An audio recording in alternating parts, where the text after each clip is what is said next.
Estriktong patnubay at gabay ng magulang ang kailangan. Maaaring may masiselang tema, lengguwahe, karahasan, sexual, horror o droga na hindi angkop sa mga bata. GMA News and Public Affairs. Walang ginikilingan, walang pinoprotektahan, walang kasinungalingan, serbisyong totoo lang. Investigador, now loading. Sa Investigador ngayong gabi, aming ibibisto sa inyo. Organisasyon sa Quezon City, Rocky Tobano ang magbenta ng makapangyarihan ID.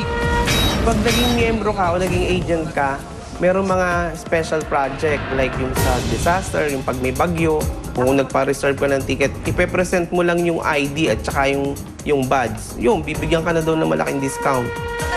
Sir, bakit naman ganun? Ako lang ang ginanyan nyo. Samantalang ang dami-dami. Organisasyon na gumagamit po talaga ng ganyan ah. Alam nyo naman yun, sir. Alam nyo yun. Iningatan ko po ng 20 taon.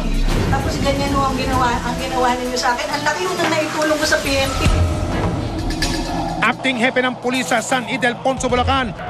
Pati kanyang mga tauhan, ginawang presinto ang sabungan. Pag singas nila ng gano'n, ibig sabihin 500. Sa Kristo na kapustahan nila. So pagka pumuso sila ng gano'n, automatic, pera yon. Lahat yun, bawal na. Yung pagpasok nila doon na may baril, yung mga uniforme nila na hinubad nila at isinabit lang doon sa tabi-tabi ng sabungan. Lalaki, ginawang kalibi ng anak na dalagita ng dating karelasyon. Doon po sa bahay, 12 years old po nangyari. Sinabi ko lang sa tiyo ko, bakit di na ako nire-regla? Tapos ayun, alam niya na agad. Sinasabi niya po, nagpaalam naman daw ko na siya sa akin na gusto niya magkaanak. Pero hindi ko naman po sinabi na sa anak ko. Mabubuhatin ka na. Tutulungan ka naman anak eh, huwag ka mag-alala.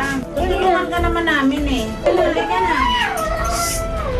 Magandang gabi po, ako si Michael Riquez at ito ang bagong dekada ng Investigador. Sa programang ito, ang mga abusado at ang mga manloloko. Hindi namin tatantanan.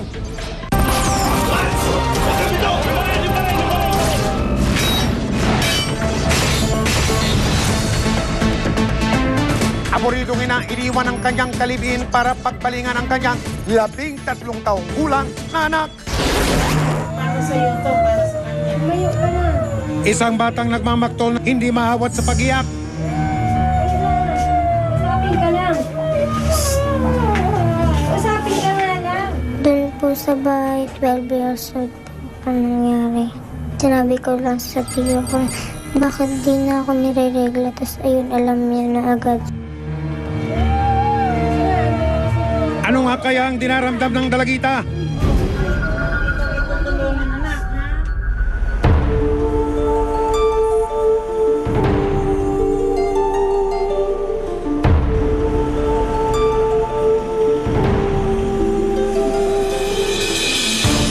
Ito ang simula ng isang nakababahalang kwento na nakarating sa Investigador.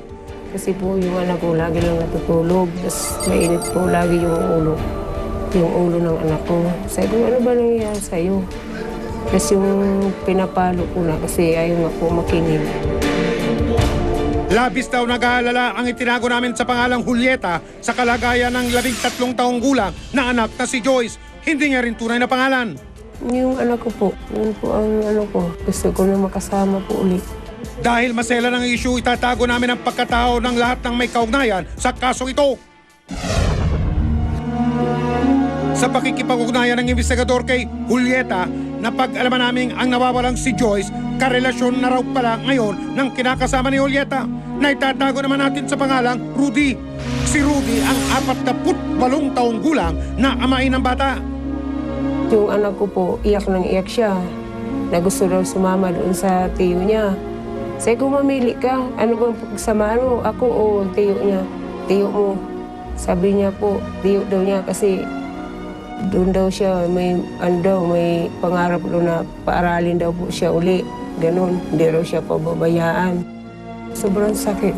Hindi ko na ganon mangyari kasi may pinagsamahan na po kami. Matagal na po, 10 years na kami nagsasama. Lalo pa raw gumuho ang mundo ni Julieta sa panibagong balita. dahil ang kanyang 13 taong gulang na anak, nagdadalang tao pala. Sinasabi niya po, nagpaalam naman daw ko na siya sa akin na gusto niya magkaanak. Pero hindi ko naman po sinabi na sa anak ko. Nitong Abril, umalis daw si Rudy sa kanilang bahay.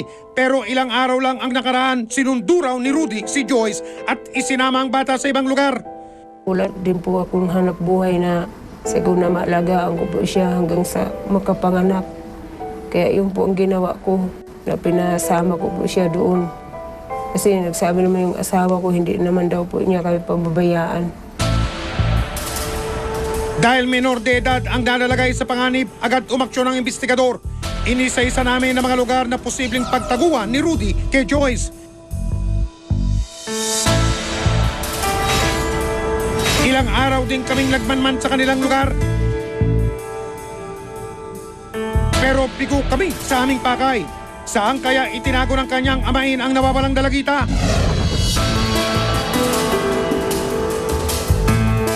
Nitong Martes, isang text message ang natanggap na namin mula sa isang informante na kontak ng investigador sa lugar.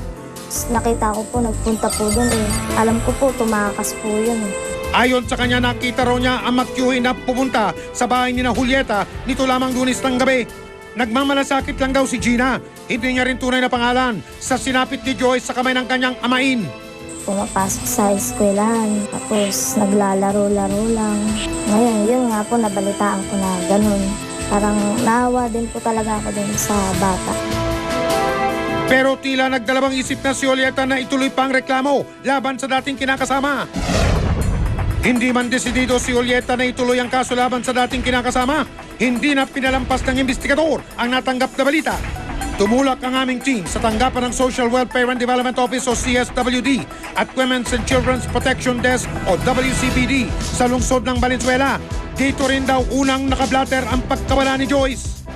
Ang advice ko nga po, kunin yung address and then bumalik para ma-follow up namin yung kaso.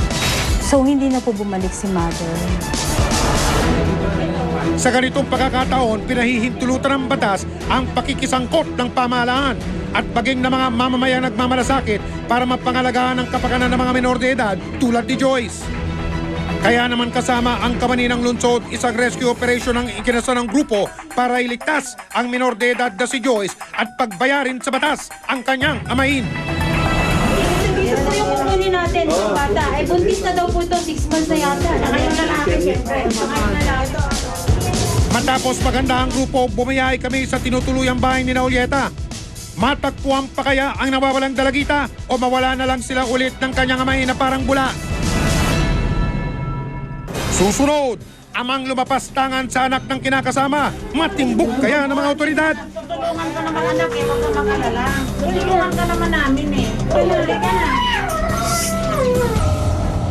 At mamaya po, sa pula sa puti, acting chief of police ng isang istasyon sa Bulacan, naka-duty raw sa Sabungan. Lahat yun, bawal na.